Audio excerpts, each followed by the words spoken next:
In my previous life, I scrimped and saved to put my boyfriend, James, through college.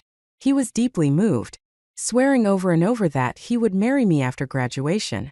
He even took my first time. But when graduation came, he suddenly broke up with me and turned around to marry a girl from the city. Devastated, I crashed his wedding and smashed everything I could lay my hands on. He accused me of ruining his perfect day. Afraid that I might go insane and destroy his future, he hired someone to run me over. Now, I've been reborn. At this moment, he has just registered for the college entrance exam and is worried about tuition. Emily, why are you worrying? Just focus on the exam. I'll handle the tuition, he said. James stood before me, his face full of worry. You know I'm good at studying. If I take the exam, I'll definitely pass. It's just, my family is poor.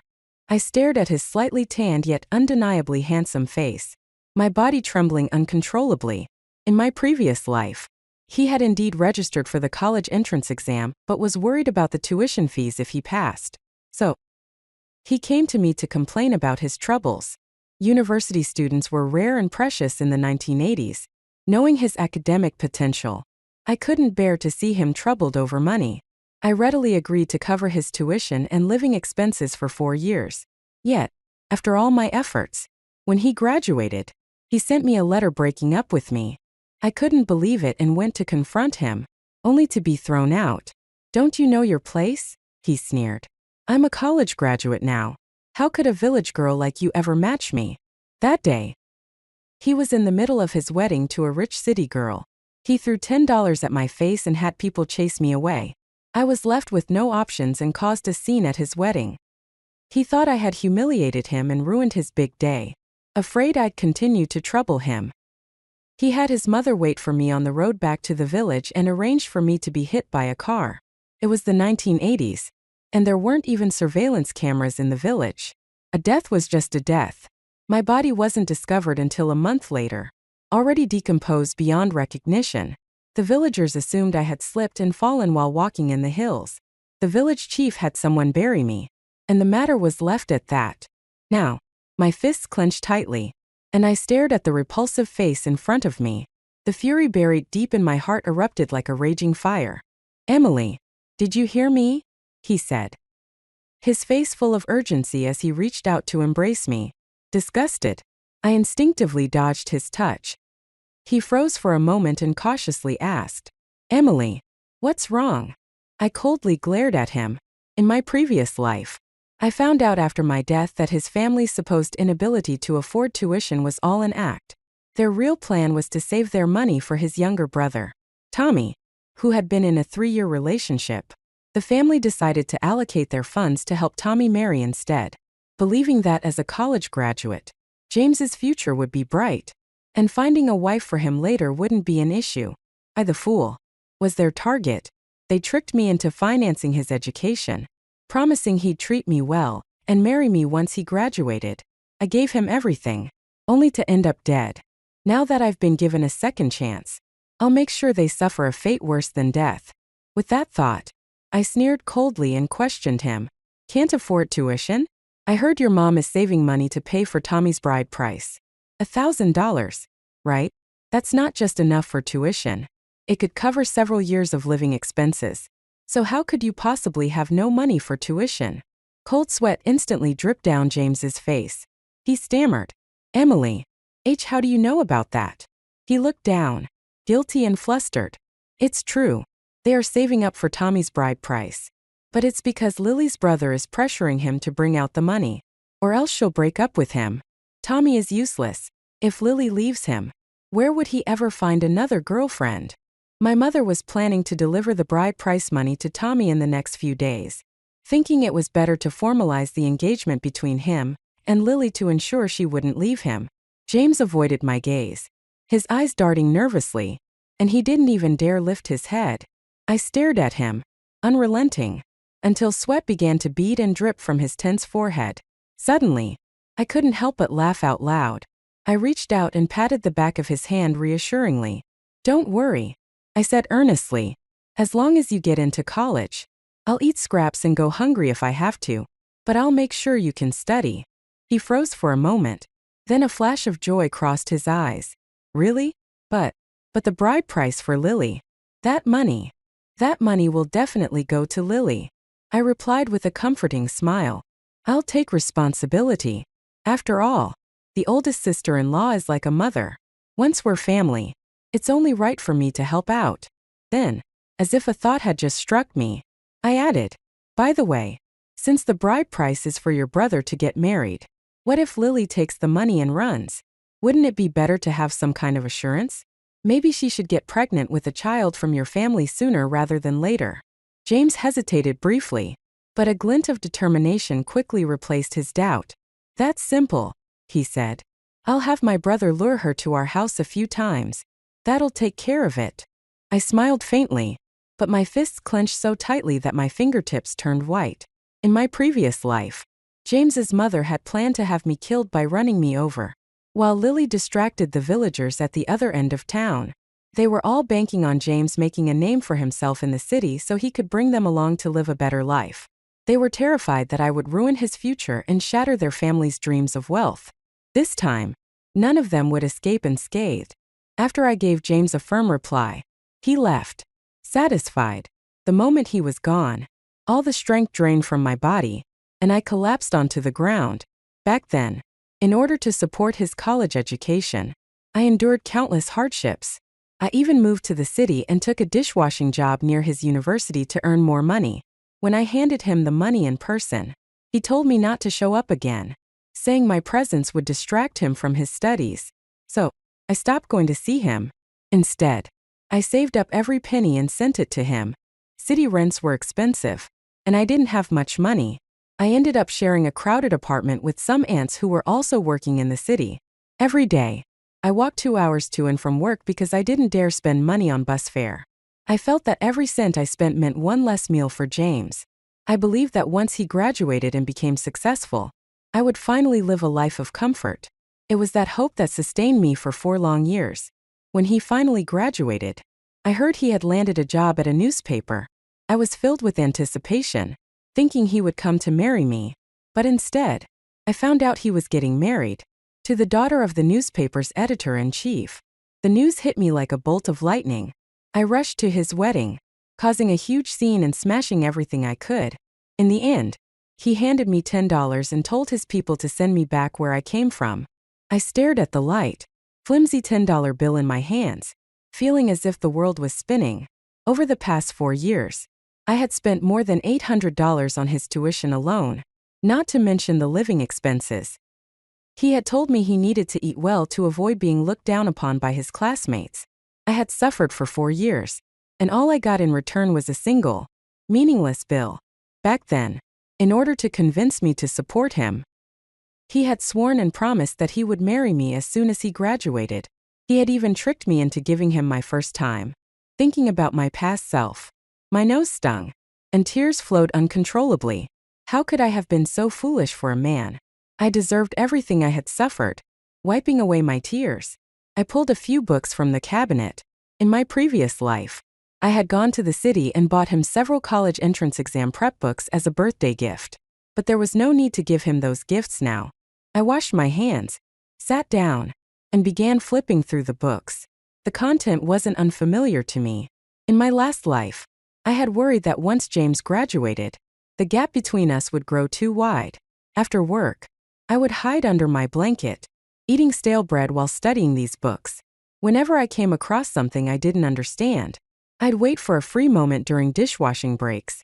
I took the books to the store and asked the college students working part-time there. Each one of them was eager to help, patiently explaining whenever I had questions. Back then, I thought that when James and I got married in the future, he would realize that I wasn't just some clueless village girl. Surely, he would be pleasantly surprised. But now, I feel grateful to my past self. Even though I had to die once, I've paved the way for a better life this time. I borrowed a bicycle from my aunt next door and rode straight to the county high school. When I arrived, I saw my homeroom teacher, Mr. Carter, cleaning the classroom. He nearly jumped when he saw me. Emily, didn't you drop out of school? Did you forget something? In my previous life, I had quit school to support James's education. Before I dropped out, My grades had actually been better than his. However, during that time, many girls didn't continue studying past high school. Some supported their boyfriend's education, while others worked to help their families or younger siblings. Mr. Carter had been particularly regretful about my decision. Girls were already a minority in our class, and I had consistently been one of the top students. When he found out I was quitting school to support James, he sighed repeatedly but ultimately signed my withdrawal form without saying much. Hearing the surprise in his voice now, I smiled at him. Mr. Carter, is it too late to take back my withdrawal? The application had just been submitted the day before. If it hadn't been officially processed yet, I wouldn't even need to reverse it. I could simply continue attending classes. I was 2 years younger than James and currently a freshman in high school. If I re-enrolled now, I'd still have over 2 years before the college entrance exams. There was plenty of time to catch up. I looked at him expectantly, and he, in turn, seemed overjoyed. His face lit up, and with trembling hands, he pulled a crumpled withdrawal form from his pocket. I haven't submitted it yet. Are you sure about this? Once you decide, you can't change your mind again. I'm sure, I said, quickly taking the form and tearing it in half before tossing it into the trash. I had thought it through. The teacher's college had free tuition, wasn't too far from home, and was the best fit for me. In my previous life, James attended the architecture university across the street from the teacher's college. This time, I wanted to see how he would fare without me. With the re-enrollment sorted, I finally felt relieved. As I was leaving the school, I spotted James walking out of another building with a group of classmates, pushing his bicycle. It was too late to avoid him. He had already noticed me. Emily, what are you doing here? He looked surprised. Didn't you drop out? Panic rose in me. I hadn't planned on letting him know about my return to school. If he found out that I no longer intended to support him and was already planning ahead for my own future, wouldn't that ruin my second chance? In a flash, I came up with an excuse. I'm working nearby, I said.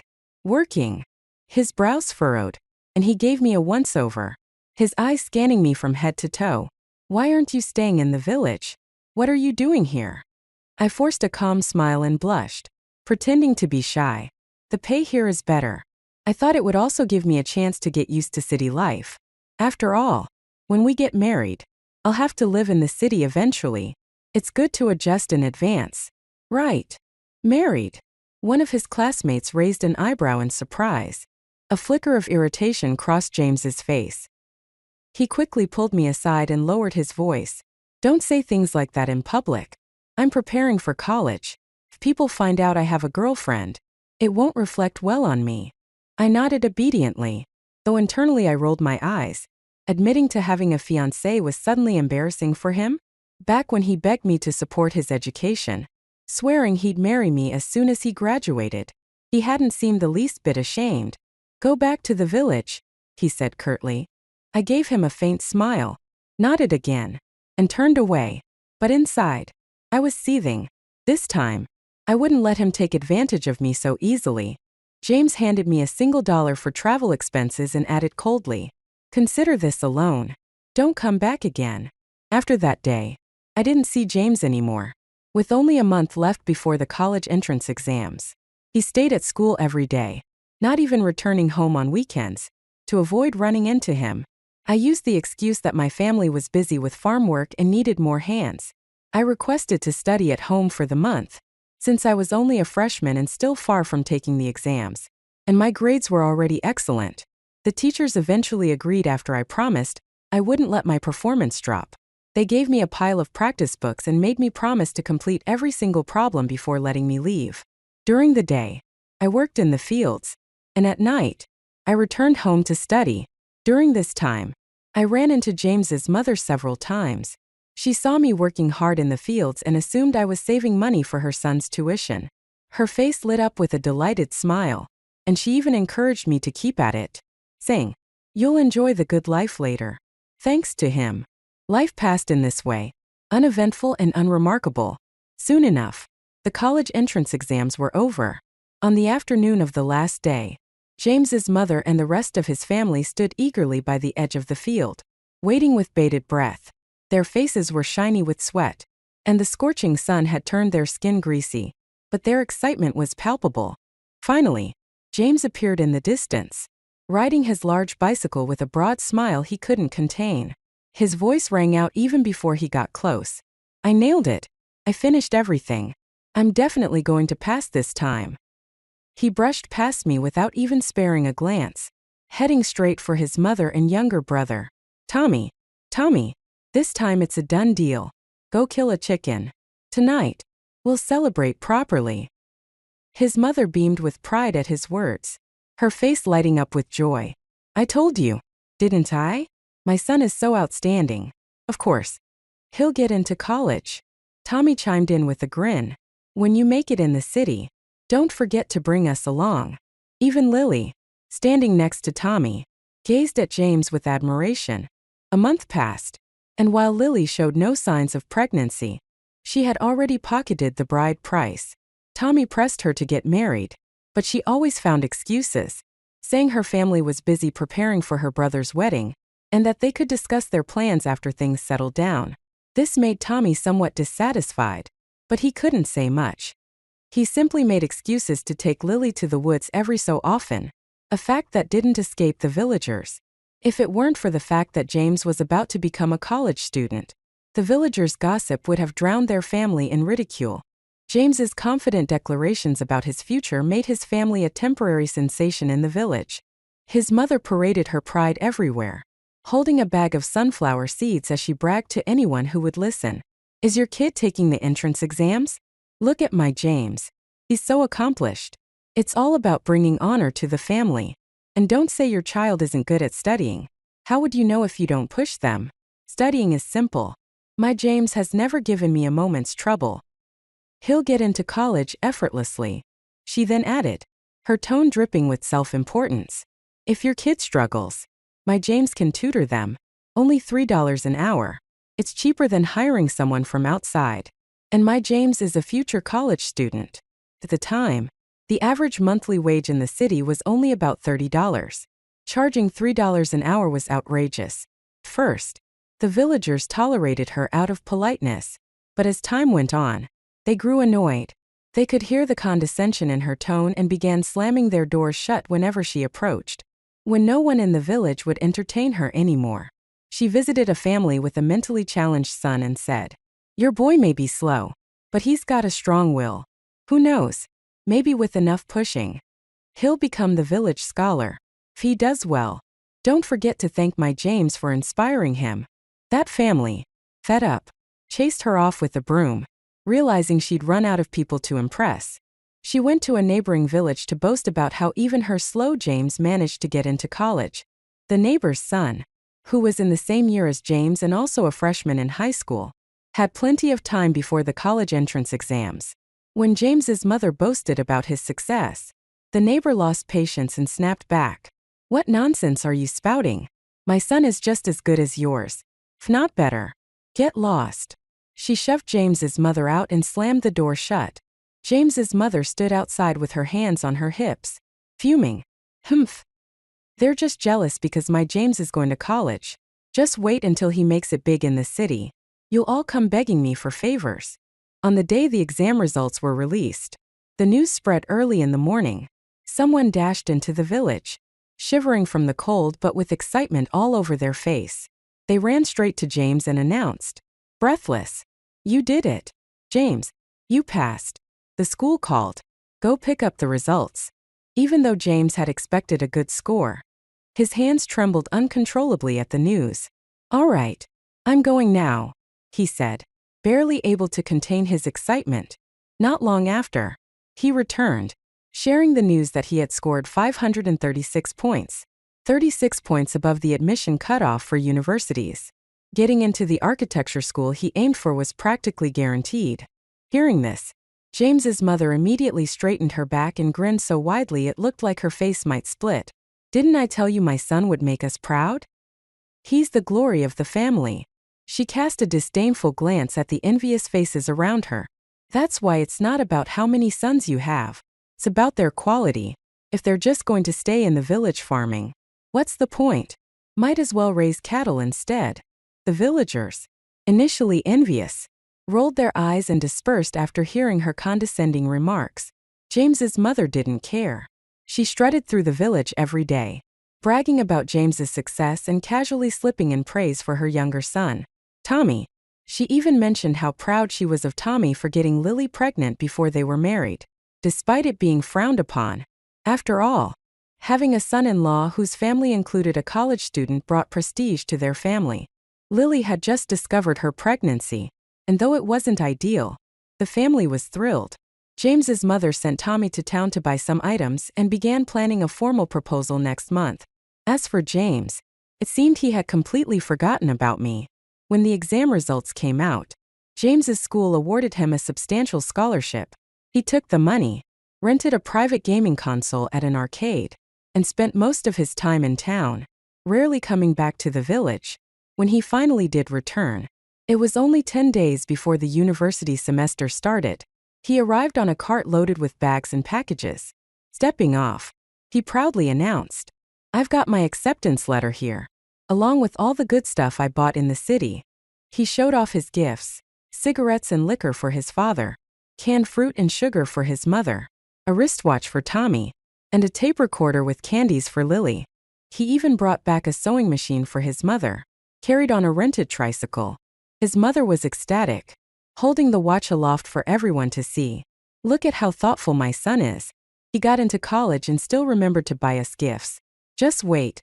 Once he's successful in the city, he'll make sure our family prospers." When all the gifts were distributed, a neighbor who was familiar with my situation asked, "James, didn't you bring anything for Emily? She's been working hard in the fields, saving money for you. Couldn't you at least get her some hand cream or something?" James looked puzzled and replied dismissively, "Why would I buy anything for her? She's not part of my family. Why waste money on her?" After organizing his belongings and resting briefly, James hopped on the bike he bought for Tommy and pedaled over to my house. He arrived, panting, and called out, "Emily, look what I brought for you." He placed the bright red university acceptance letter in front of me. "What do you think? Impressive, right? I told you. Sticking with me means you'll enjoy the good life someday." I glanced at him coldly before turning away. "Why are you here?" James hesitated, slightly taken aback by my reaction. "I came to see you. School's starting soon, and I'll be leaving for the city. We won't get to see each other much anymore." I interrupted him sharply. "We've already broken up. You can leave now." He froze, grabbing my wrist. "Broken up? Since when? I didn't hear anything about that." I couldn't help but sneer. "We didn't break up. A month without seeing each other and it's an unspoken breakup. It's been almost 4 months now. We've been done for a while." "I was preparing for the college entrance exams," he exclaimed, his face flushing red. His voice grew louder as he continued, "And I did it all for you. Once I graduate, you can come with me to the city and live the good life." I scoffed, crossing my arms. "Live the good life? You didn't even bother to buy me anything when you came back. How can I expect you to give me anything in the future?" Annoyed, I stood up, signaling for him to leave. "Go now. You're a college student. Lingering here too long doesn't look good." "I wanted to buy you something," he stammered, quickly standing up and fumbling for an excuse. "But I was worried you wouldn't like it. How about this? When I get to the city, I'll buy you whatever you want. Anything you ask for." I rolled my eyes at him. "Are you leaving or not? If you don't, I'll call someone over." Realizing I wasn't joking, he panicked. "But what about my tuition? You have to give me the money." I yanked my hand out of his grip. "Go ask your mom." James had assumed that I would support his education without question, so he had already spent every penny of the scholarship money he received from school. He had even used the money to buy gifts for his family and show them off in the village. When he returned home dejectedly, his mother immediately sensed something was wrong. After some questioning, she found out that I had broken up with him. She was stunned. The family didn't have much money left. Most of it had already been spent on Lily's bride price, and the rest had been taken by Tommy to buy supplies for his upcoming proposal. With only 10 days left before school started, even if Tommy didn't buy the proposal gifts, it still wasn't enough to cover James's tuition. Panicked, His mother paced around the house before deciding to ask the village head for a loan. After all, having a college student in the village was a prestigious affair, and she thought the village head would feel obligated to help. Convinced it was a good idea, she didn't waste a minute and went straight to his house. The village head's grandson had also been accepted into a technical college this year, and they were hosting a celebratory banquet in their yard when she arrived. Breathless, James's mother put on her best smile and cautiously explained her request. She expected the village head to contribute something, but instead, he snorted coldly. I told you to apply to a technical college back then, but you refused. Now that you've gotten into university, you suddenly want to borrow money. The village head had been holding a grudge against James ever since his grandson asked to borrow James's notes in high school and was refused. Adding to that, James's excellent exam results had always made the village head feel envious and resentful. When the college applications were being submitted, he had tried to persuade James to apply to the same technical college as his grandson, but James's mother had mocked him for it. Later, when the exam results came out and his grandson's score was far below James's, the village head felt humiliated. Now, seeing James's family come to ask for money, he felt he had finally regained some dignity. You think technical colleges aren't good enough for your son? The village head snapped, glaring at her. If that's the case, why are you even here? Get out of my house before your prestigious college student ruins the atmosphere of my celebration. No, wait. Please. James's mother begged, stomping her feet and shouting at the door. But the village head ignored her and slammed the door shut. With no other options, she shamelessly climbed over the wall into the yard. Since many influential villagers and close acquaintances of the village head were attending the banquet, she figured someone might be willing to lend her money. Standing awkwardly in the courtyard, she plastered a smile on her face and earnestly explained her situation, her tone as humble as possible. Despite her efforts, all she received were sneers and mocking remarks. If you don't have money, why bother sending him to university? What's the point of studying if you can't afford it? Someone jeered, causing the crowd to burst into laughter. How is it better for me to lend you money than to buy myself an old ox? One villager scoffed, eyeing James's mother with disdain. Your son is smart. All right. Spent all his scholarship money on gifts for your family and now turns to us for tuition. What? Your plan is to send a college student through school without spending a cent yourselves. Another villager chimed in. Exactly. Your family struts around like royalty, and we're supposed to eat scraps to fund James's education? If we lend you money, should we expect it back or not? If you pay us back, and James graduates, becomes a village official, and then holds it against us, what then? But if you don't pay it back, why should we give you money in the first place? Your son didn't learn for nothing. He's clearly good at accounting. Laughter erupted around them, making James's mother's face flush with embarrassment. Flustered, she stammered, "It's not like it's free. There will be interest." Someone in the crowd retorted, "And if James settles down in the city and moves your whole family there, how are we supposed to collect interest then?" Unable to endure the ridicule any longer, James's mother stormed off. Humiliated, on her way home, she encountered a group of people she often used to boast to. With no other options, she swallowed her pride and asked them for a loan, only to be met with jeers. Well, isn't this the family with a fancy bicycle, a tape recorder, and a sewing machine? Meanwhile, we can't even afford a sewing machine of our own. How can we possibly lend you money? Why don't you ask the people who can afford to pay for tutoring at $3 an hour? Surely, they won't mind covering a little tuition for you. Or better yet, have James tutor people around the clock. He could save up the tuition in 10 days if he really works hard. Her face turned red and white with fury and frustration. She wanted to lash out at them but held back, knowing she couldn't afford to alienate anyone further. Instead, she glared at them and spat out, "Fine. If you won't lend me money, plenty of others will. My son is a college student. People will be lining up to help us." Despite her bravado, she returned home empty-handed. She spent the entire night pacing the house, unable to sleep. The next morning, in a desperate move, she went to the neighboring village to ask the family with a mentally challenged son for help. But they had already heard the gossip before she even reached their doorstep. They drove her away with a broom. Get lost.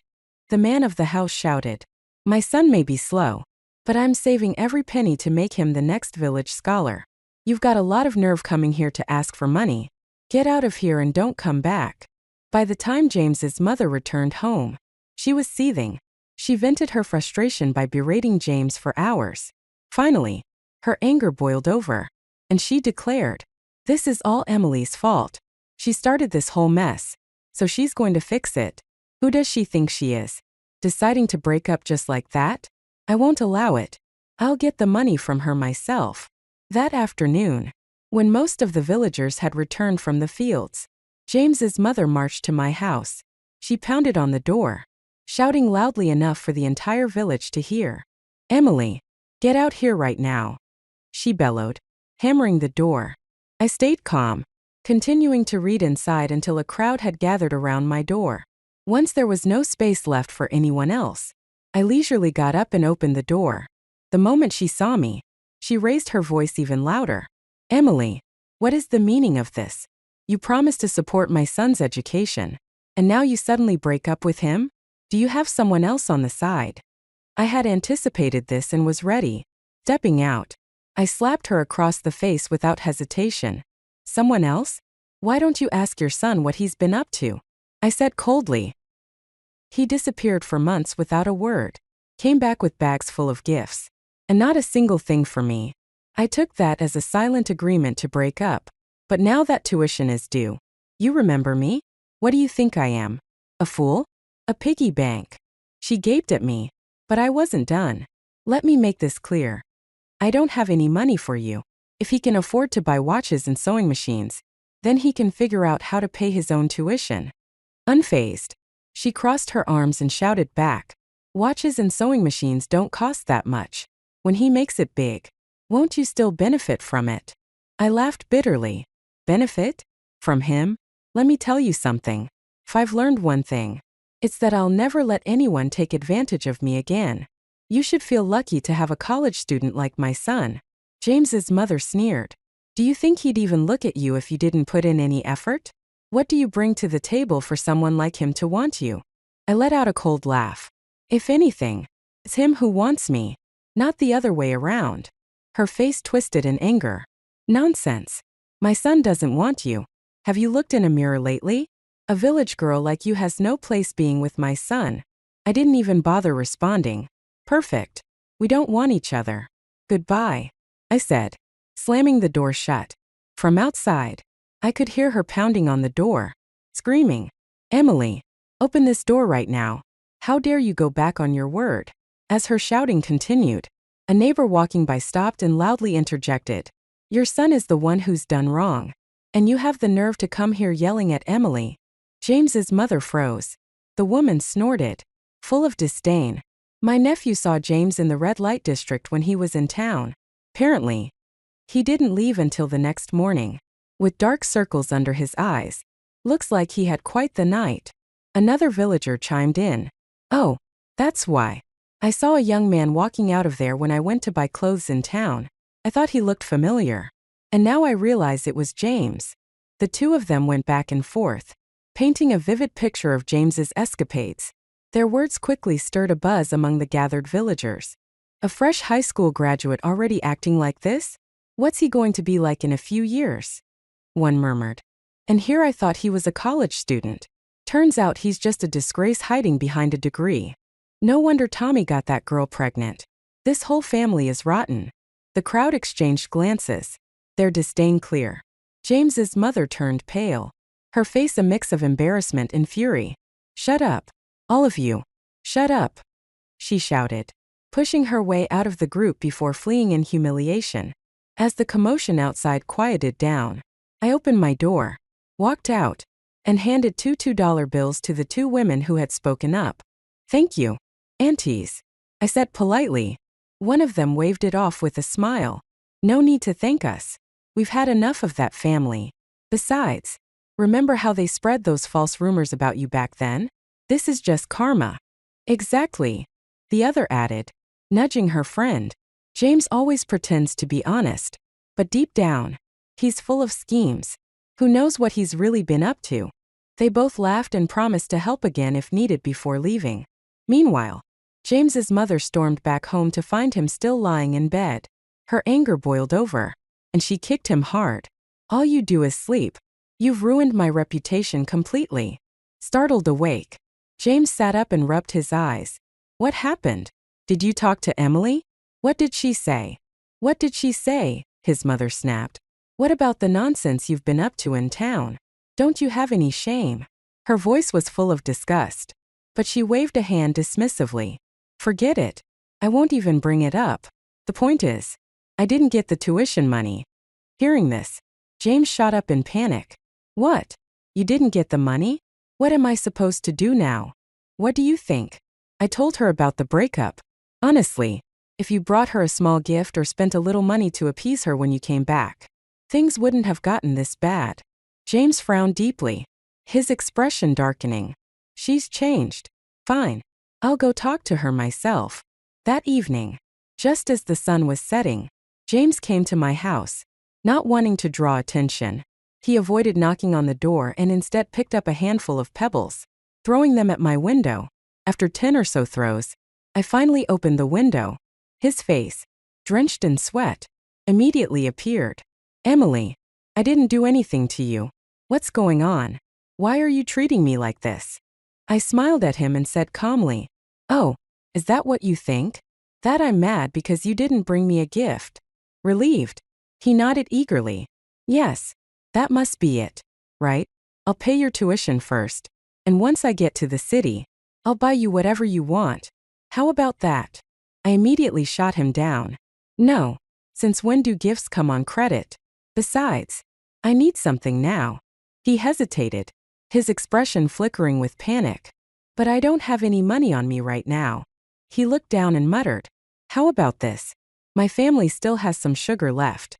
I'll bring it over for you." I raised my voice deliberately, cutting him off. "You want to give me leftover sugar? Do you take me for a beggar?" "James." I moved to shut the window. "Just leave already. We're done. There's no future for us." "Wait. Please don't." He quickly blocked the window with his arm, his voice desperate.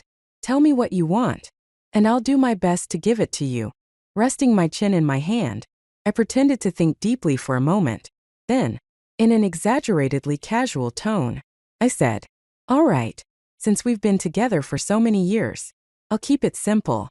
Give me your family's bicycle, sewing machine, radio, and Tommy's watch. But don't worry, I don't need to keep them. Just leave them with me as collateral. If you do that, I'll pay your tuition. Otherwise, why should I give you money without any guarantee?" His face turned pale as he stammered, "But those things are for Tommy's wedding. Lily's family demanded the 3 rounds and 1 sound. How can I take the items they just received and give them to you? How would I explain that to Lily?" "Oh, you care about Lily that much, don't you?" I sneered, unable to hold back my sarcasm. "You're better suited for her anyway." Annoyed, I pushed his arm off the window frame and slammed the window shut. "Get lost. James, if you don't leave now, I'll call someone over to deal with you. Emily, let's talk for a minute." He pounded on the window, shouting loudly, "All right, fine. Wait here. I'll go get the things for you." As soon as he left, I sent word to Lily's family through an aunt, telling them that James planned to take the wedding items, bought for Tommy, to give to me instead. The moment Lily heard this, she was furious. That night, she contacted Tommy and demanded he move the sewing machine, bicycle, and other valuable items to her parents' house immediately. Tommy, who always did whatever Lily said, especially since she was pregnant, didn't hesitate. The thought of James giving those things to me enraged him. Without a second thought, he and Lily's brother transported everything to Lily's family home that very night. The next day, when James approached Tommy to discuss taking the items, he discovered they were all gone. With only 5 days left before the school term started, James panicked. He grabbed Tommy by the collar, his face red with anger. "Where are the things? I promised Emily I'd bring them to her today so she'd pay my tuition." "Sorry, brother." Tommy, stronger from years of farm work, easily shoved James back a step. "I promised Lily those items were for our wedding. I can't go back on my word now." James was fuming, his mind racing as beads of sweat formed on his forehead. He tried to compose himself, taking a deep breath before saying in a gentler tone, "Tommy, listen to me. Let me borrow the things for now. I'll repay you double once I've made it big." But Tommy shook his head firmly.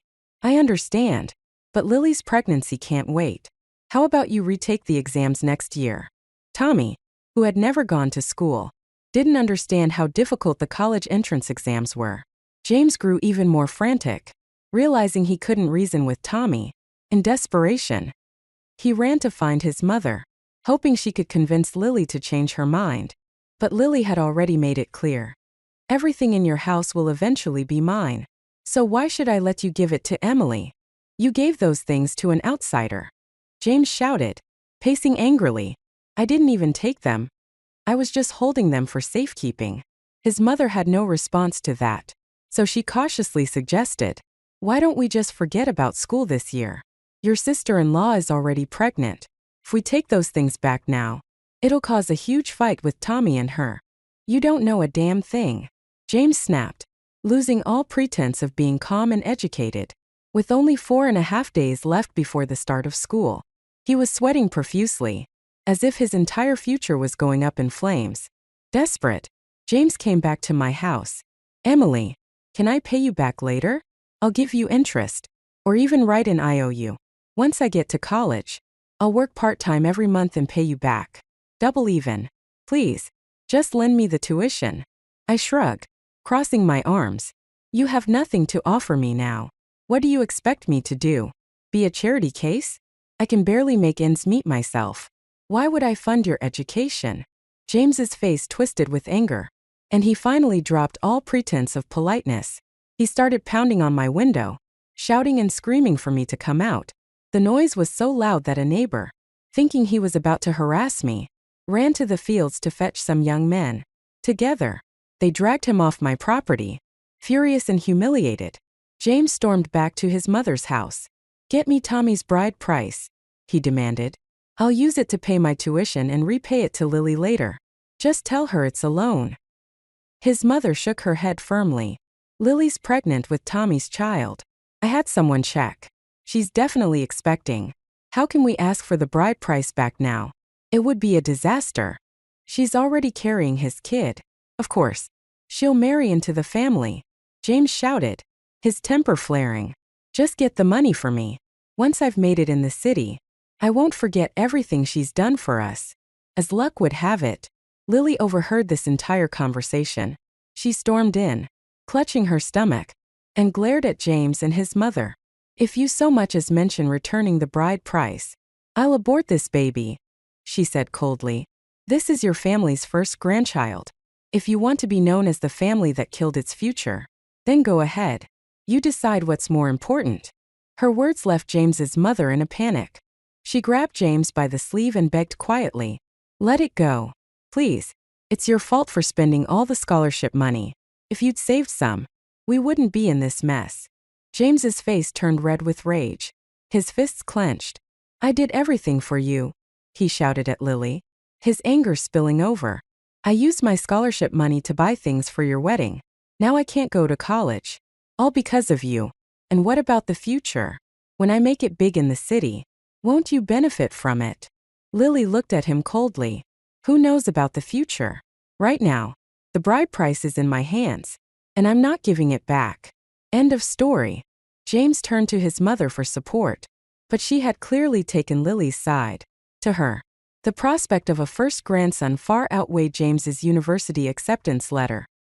He stared at the two of them, his expression darkening as frustration boiled inside him. "Short-sighted fools," he muttered under his breath. With only 3 days left before school started, James should have been on a train headed to university by now. Instead, he paced back and forth in the courtyard, his chest heaving with anger and despair. His thoughts churned as he tried to come up with a solution, but no matter how he spun it, there was no clear way out. He started going door to door, knocking and bowing his head to beg for tuition money. However, because his family had flaunted their wealth too much in the past and were not well liked in the village, most people turned him away. The rumors about him frequenting the red light district in the city didn't help either.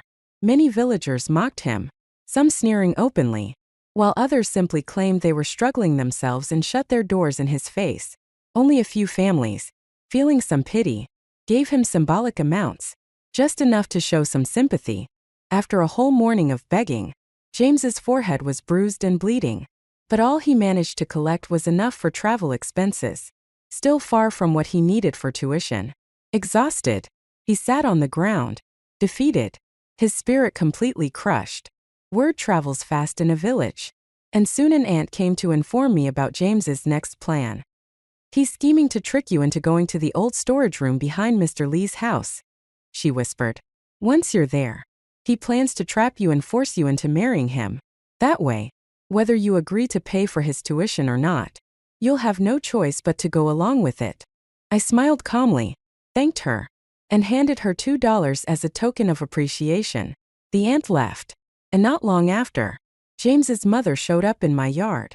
Her face unusually pleasant, her voice sweet as honey. She grabbed my hand warmly. Emily, about you and James. He knows he made a mistake. All right? He handled things poorly.